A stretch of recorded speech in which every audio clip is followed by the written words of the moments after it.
pleasure. I'm Jeff Hartman, joined by Wesley Coleman as we break down Week 14. Wesley, how was your Thanksgiving, man? It was really good. Watched a lot of football. Yes. I told you, that was a great sports weekend for me. I was looking forward to, and I had 4 days of a lot of sports, including an exciting F1 race that I don't know if you've been following the season, but you're missing out. There's one race left in Abu Dhabi. I did not watch F1. I did watch a lot of football, though, and that's what we're going to talk about here as we go into Week 14. We said last week, we did the podcast previewing Week 13, there were a lot of games where the season was like hinging. It was like you're shifting one way or the other. Man, there's some make or break games this week as well, and it starts on prime time. Let's start with Thursday night. The Dallas Cowboys, who have somehow, some way found their way to 6-5-1 after beating the Kansas City Chiefs on Thanksgiving. They host the Detroit. They go to Dallas, play the Detroit Lions 7-5. The Lions lost to the Packers. Man, this is crazy. Detroit's giving 3. I'm shocked at that, man. That's a sucker bet and a half. What do you think? This is what we talked about last week. One, I think the Cowboys. We'll talk about the Chiefs. I think the Cowboys ended the Chiefs' playoff run. It'll be the first time ever that Patrick Mahomes isn't going to make the playoffs. The Cowboys are basically having this every week, though, because they've beat the Eagles, they beat the Chiefs, and now they're playing the Lions. And at their record of 6-5-1, they've got to keep winning. And this is a big game for them because Detroit looks like right now they're third in their division, so they're going to be fighting for wild card. That Cowboys tie, I said this like a month ago, that Cowboys tie is going to end up maybe making them be the wild card instead of having it as a loss. It's going to be that could end up being a huge thing later. But this is a big game. This is both teams played on Thanksgiving, so they're playing the next Thursday. The huge spot on the line for both teams. I despise the Cowboys, but I will say this. There's something about watching that team that you're thinking to yourself, this is the team no one wants to play in the postseason. This is the team that if they get in, that offense is, if it's cranking, unless they have to play out in the cold weather, who knows? It's going to be tough. Like I just think that the NFC has to be looking at the Dallas Cowboys and saying, we don't want them in. Playing just enough defense, and it's they're not giving up the run anymore because of the trades they made. Yeah, it's paying off. It's incredible. The trades. I mean, no one will ever give Jerry Jones credit, but he deserves a little bit of credit in his front office staff because the trades that they've made, whether it was what they got from Green Bay, and what's that? They're working. Yeah, absolutely. Yeah. Who do you like in this one? The total's 53.5. I'm definitely going to take Dallas on the 3 points. And I would mean, they're the hotter team right now. I mean, Detroit's up and down, and you don't know what you're getting from them. But like Dallas has beaten the Eagles and the Chiefs the last 2 weeks. I mean, they know what they're fighting for. I would definitely take Dallas and the 3 points, maybe to win outright though. Have you heard anything about Amon-Ra St. Brown's injury? Because he left the Thanksgiving game, and I haven't heard anything. I think they're saying that he avoided any major injury, but I don't think that he's going to play. And I would be shocked. That offense looked totally different without him in there. Totally different. This is where we're going to get the real thing of figuring out if that Cowboys run defense is it actually fixed, because this is these guys, Gibbs and Montgomery, they're going to run the ball. Yeah, and the line are banged up. Like they just lost another corner. Arnold's gone for the year, probably. Sam Laporta's done for the year. Frank Ragnow just retired. Yep. I swear, man. Give me the Cowboys. That? He retired, failed his physical. He failed his physical with a grade 3 hamstring strain. What? That means your hamstring's falling off.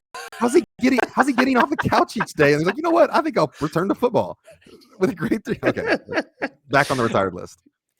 All right, let's go to the next primetime game, Sunday Night Football. There was a time where you probably looked at this game and said, really? But the Houston Texans go to Arrowhead to play the Kansas City Chiefs. 7-5 Texans, 6-5 Chiefs. Kansas City is spotting 3.5 here. The Texans look alive. They look like a team that is on the rise at the right time. The total is 41.5. What do you think about Sunday night? I love this game. All 3 of these primetime games are great. This one, I think, has a lot of layered meanings to it. One, you said the Chiefs are 6-5. They are 6-6. 6-6. I'm sorry.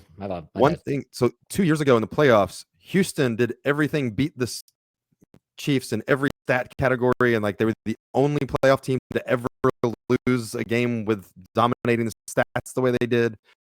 I think Houston looks at going to Kansas City is still like it's a revenge game from 2 years ago, and would love to be the ones to give them a losing record at 6-7 and really, really slam the door on the Chiefs not being able to make the playoffs. And this Houston team is fighting. CJ Stroud is back. I think he's gonna look even better this week. Nico Collins is looking is healthy and all. And this Houston defense is tough. Yeah, it is tough. But here's the thing that gives me pause. It is the fact that Kansas City plays better at home than they do on the road. Their home versus road split is definitely favoring them playing well at Arrowhead. And the Chiefs, as bad as they may look from time to time, I got it. There's something in my gut says take the Chiefs giving 3.5 in this game. I don't know what it is, but I don't think they're just going to go away. I don't think they're just going to fizzle off and just move off and move on to their life's work. I think they win this game. It's not anything that Houston hasn't done. Houston's played well the last few weeks, even going back to when Davis Mills was the quarterback, because CJ Stroud was in concussion protocol. But I don't know. It's not that I don't like the Texans. I think they're playing good football, but the Chiefs, I just don't think they're dead yet. I think they're going to keep pace in the AFC playoff picture. They're going to remain relevant. I'll take the Chiefs. What do you think? Yeah, I'm going to take the Texans. I think that I get what you're saying with the Chiefs, sort of, about the home. They did start the year 0-2 at home, but they're just not good. The teams that are in the playoffs, besides the Colts, the Chiefs lose to them this year. They're losing to the Cowboys who are fighting. They lost to the Broncos, the Bills. They beat the Commanders and Raiders. They did beat the Lions, which is a big win, but they lost to the Jaguars. Like, they lost to the Eagles and the Chargers. Like, they're just the teams that are kind of have winning records and are in the playoffs. Besides, again, the Colts and Lions are up and down teams. They've been losing to them. So that's I don't know. I'm going to take Houston in this. I think they're fighting. I think they've got the right attitude. D'Amico Ryans has them focused, and I think they're just going to be too tough for what the Chiefs are. If the Chiefs lose this game, I will officially say they're done. But I just can't say it yet. You can't do it yet? I can't say it yet. Let's go to Monday Night Football. And a very intriguing game for a lot of reasons. The Philadelphia Eagles are struggling. They're coming off of a loss on Black Friday to the Chicago Bears. They're 8-4.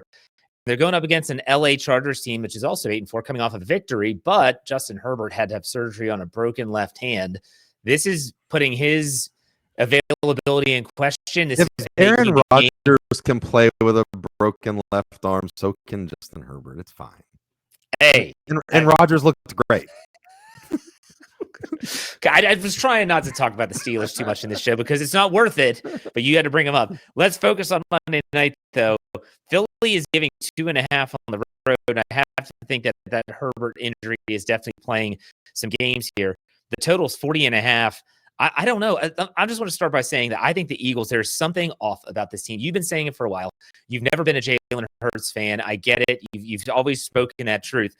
This screams 2023 to me. Yeah. If you remember 2023, they started off 10-1. Everyone's thinking, yeah, and then they just fizzled down the stretch. This is what this screams like. The inner turmoil for a team that just won a Super Bowl and was winning football games, it doesn't make sense to me. I don't know what's going on in Philly. What do you think? This weird times in Philly again. Anytime over the next few days before Monday night, some sort of weird nonsense can come out and drama can come out, just derailing what they're doing. The Chargers have been playing better lately as well. They're up to 8-4. They're obviously not going to catch the Broncos, but they're in a pretty good wild card spot. Things get real interesting if Dallas beats Detroit and the Chargers beat the Eagles.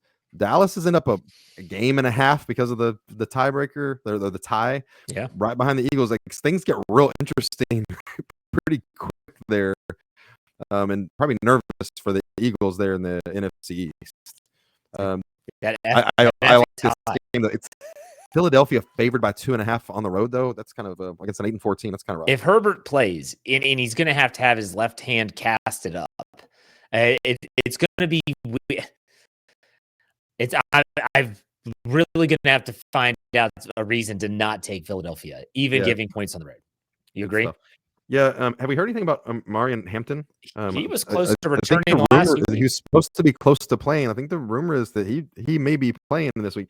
And him with Vidal, the way that Vidal's playing, would be a pretty dang good 1-2 punch.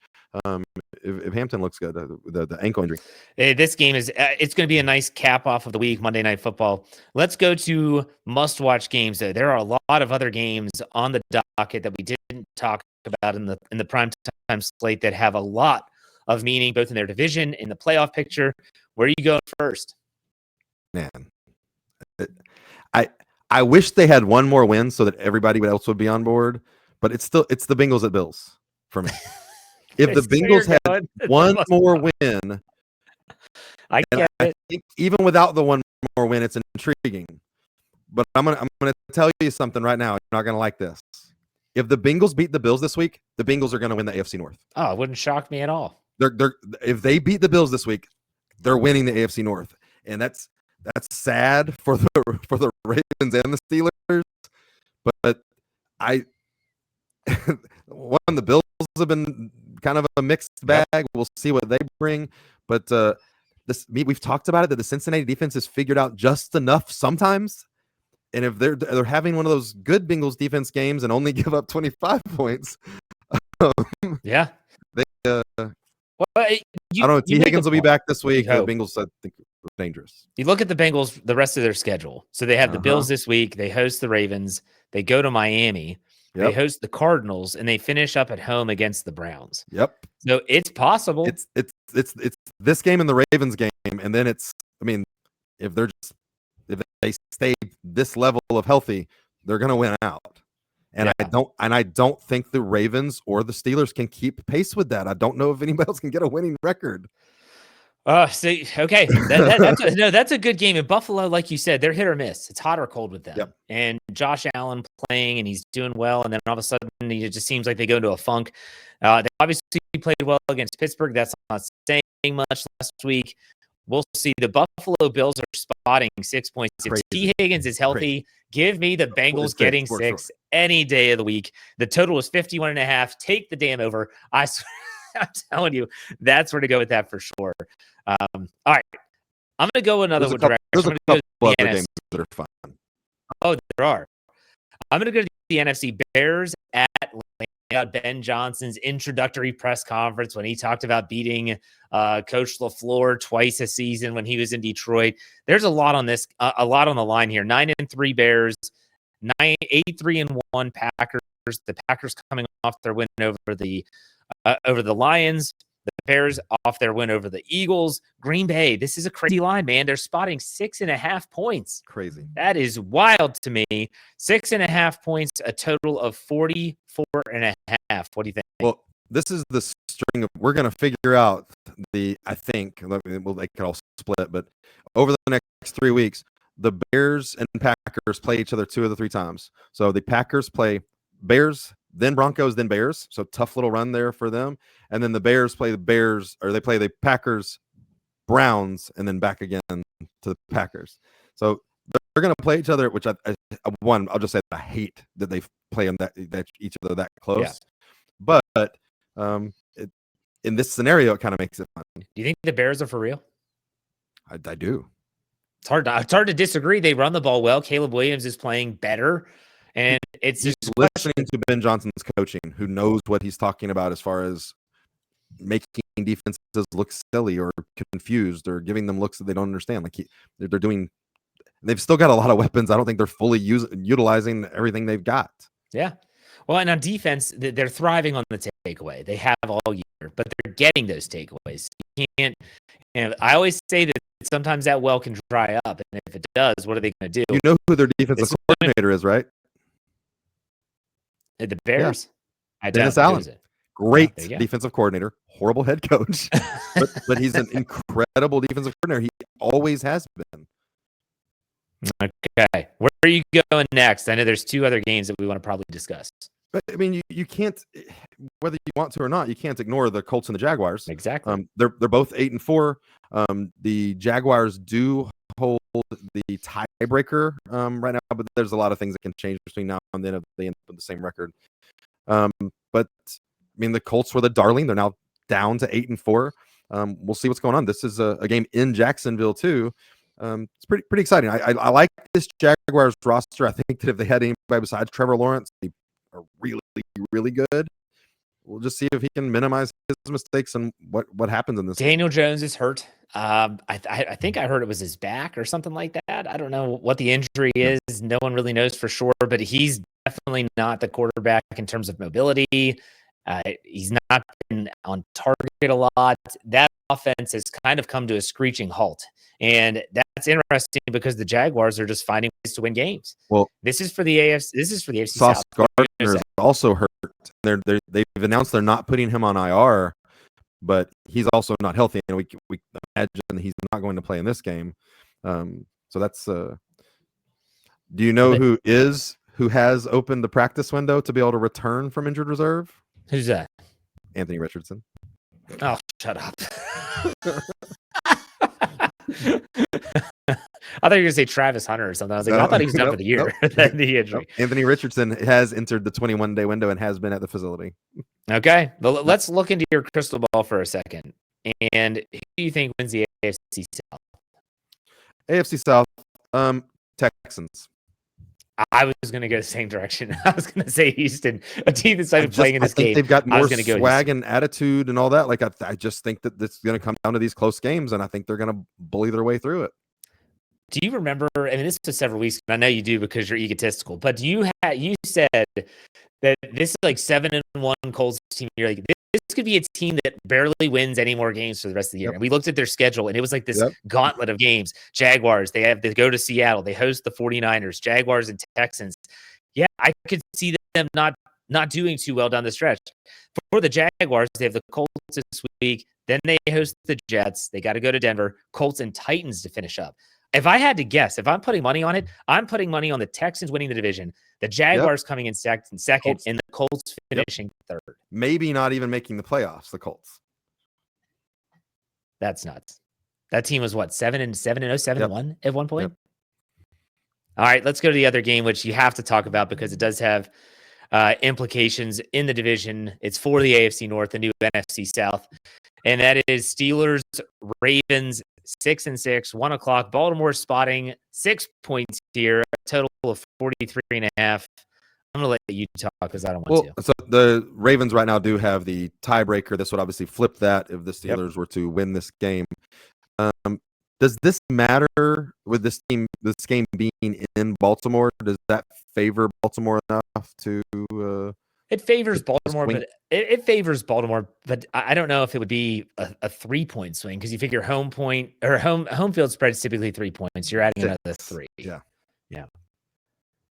I don't know. The Steelers are awful. No, this is so are the Ravens. But so are the Ravens. This is a Ravens team that just scored 14 points on that Bengals defense. Like they just come up. They've had 5 wins in a row. Now, to be fair, the 5 wins in a row were against 4 bad teams and the Bears. They started off with beating the Bears, but the Bears have been a different team since then. That Ravens 5-game win streak, 4 of them were against terrible teams. Yeah. So I'm not sure if we needed to believe in that. But the Bengals giving up only 14 to them. And that game was in Baltimore, wasn't it? No, it was at the Bengals, wasn't it? What, Thursday night? It was in Baltimore. That was in Baltimore. Yeah, so scoring 14 points at home for Baltimore against the Bengals, who, again, their defense has been timely sometimes, but isn't good. That's got to be alarming. Can the Steelers defense, I mean, they play well against Lamar Jackson. They played well against Lamar Jackson when Lamar Jackson's had MVP-type seasons. Yeah. Is this... Can they knock them down a peg? The Steelers don't play defense well against anyone right now. That's the problem. Right now, yeah. And so I look at this game, and it's really tough for me to convince myself to take the Steelers even getting 6. I think that they make it a game. It's going to be close. These games are always close. It's rare that it's a blowout. But we can't talk about this game without at least saying it, just because you cover the Steelers and all. Someone did text me yesterday and said, if the Steelers fire Mike Tomlin, the Saints should fire Kellen Moore the next day and hire him. And I just sent back, the Steelers aren't firing Mike Tomlin. No,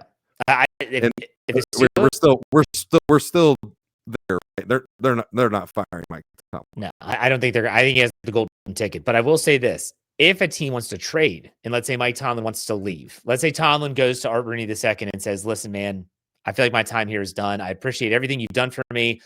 If there's a team that wants me, I'd be willing to hear it." And so if the New Orleans Saints call up the Pittsburgh Steelers, or the New York Giants is another team that we've heard are interested because they have a quarterback, they've got a nice defensive nucleus.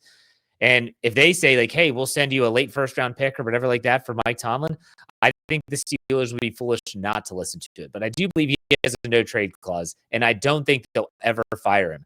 They'll wait till his contract expires, and then they'll say, Coach, thank you for your time. He's going to go wherever he wants to go as a free agent, but we're not going to renew his contract. I don't think it's going to happen the firing way. They might nudge him and say, hey, Coach, we want you to just kind of resign here. So it could be a Sean Payton situation where he takes a year off and he does media work, does nothing. I don't know. And then whoever wants him, they have to give. So what did the Broncos give the Saints? Didn't they still have contractual control over Sean Payton? Yeah. There was, I think the Saints got a second and a fifth, but we gave them a fourth or something like that. Okay, got it. That's still a nice little haul there. So that's a 1:00 game that will be interesting to watch, and I will have to do that. So let's go to upset alert. Games that we can see being an upset. Where are you leaning here? It's weird because like in this one, we're talking about the lines. Like the Pittsburgh Baltimore line being at 6 is kind of crazy. But I'm going to stick with my original one here. This is that Cincinnati. Yeah. The 6 is crazy to me with that offense and with the way the Bills have played. And I think the Bengals are going to be really motivated to win. Joe Burrow worked really hard to get back here. I wish the team had put him in a better spot by just even one more win. But that Cincinnati Bengals team has done this for years, where they are going to fight all the way until they are actually eliminated, and then they're going to try and spoil people's dreams. So the 6 is crazy there. So I would definitely take that, but I think the Bengals win. I'm going to go Bears Packers. The Bears getting 6.5. Take the Bears getting 6.5. Even if they lose, I don't think it's going to be by a large margin, and I actually think they could win outright. In which case, if you want to take the Bears plus 250 on the money line, absolutely, that's not a bad play. Any other ones stick out to you?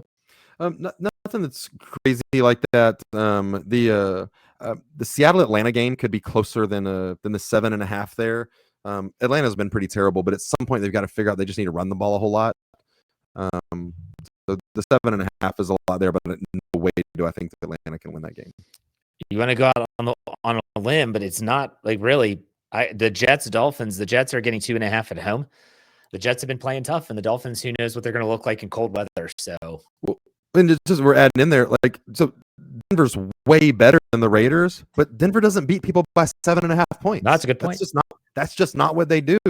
That can easily be a 14-11 game or something weird like that.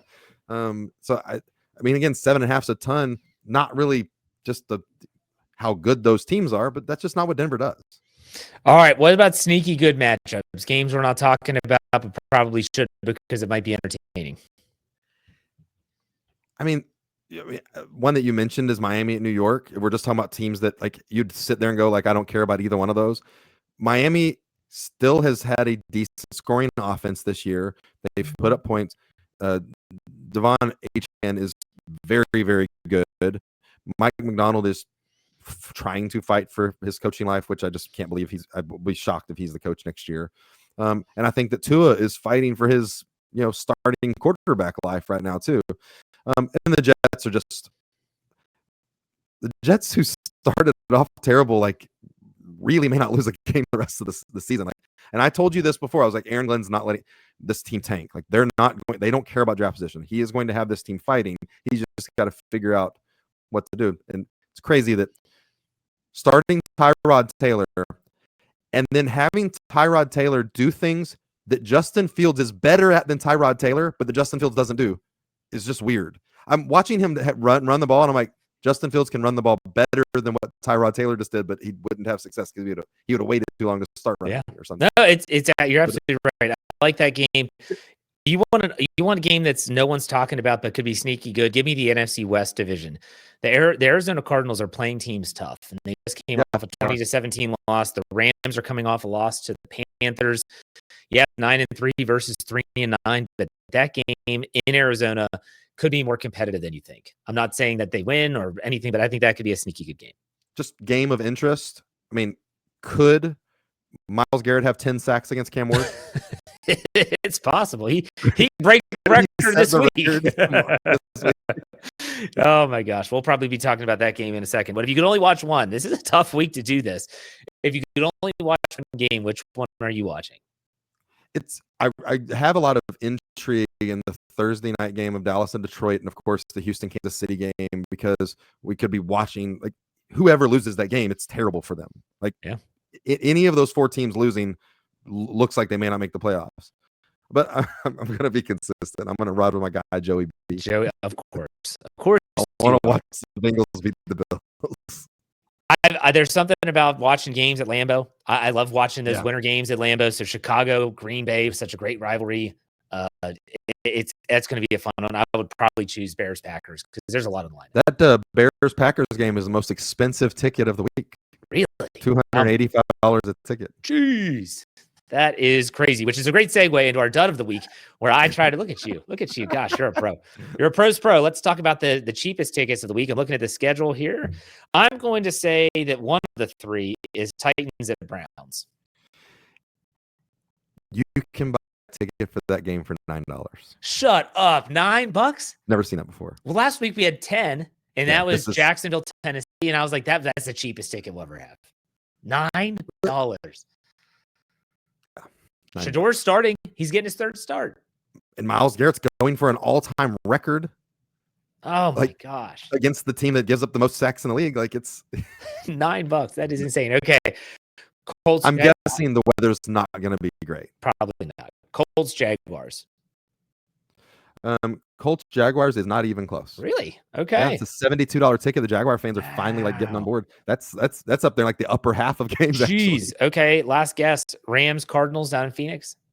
Yep, that's a $24 ticket for you there, which that's the second cheapest one this week. All right. What's the third? Man, listen, if you're listening to this and you're a Falcons fan, I'm sorry that your team sucks and that your fan base doesn't ever support the team, even if they're good. But $35 tickets at one of the newest stadiums in the NFL. Yes, it looks like Megatron's butthole, but who cares? And it's the cheapest. I believe it's still the cheapest food and concessions that you can get in the NFL in Atlanta. And you got a $35 ticket for a first place team coming in to play it. That's crazy. So what is your dud of the week? If there's a game you're like, I don't want to watch this game, if you paid me to watch it, what game is that for you? I mean, yeah, it would be Tennessee Cleveland. Like, I'm not watching it just to see if Myles Garrett gets sacks. And I definitely wouldn't go out and sit in the 25-degree weather to watch it either. No.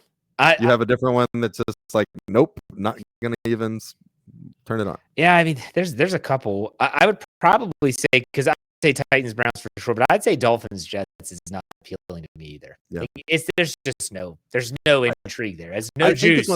There's no intrigue. I think that if you sat down, if somebody's like, that's the only game on, you're gonna watch it. I think that the Dolphins Jets game would be entertaining to watching, like the guys play once it gets out there. I could talk myself into it. I think that Titans.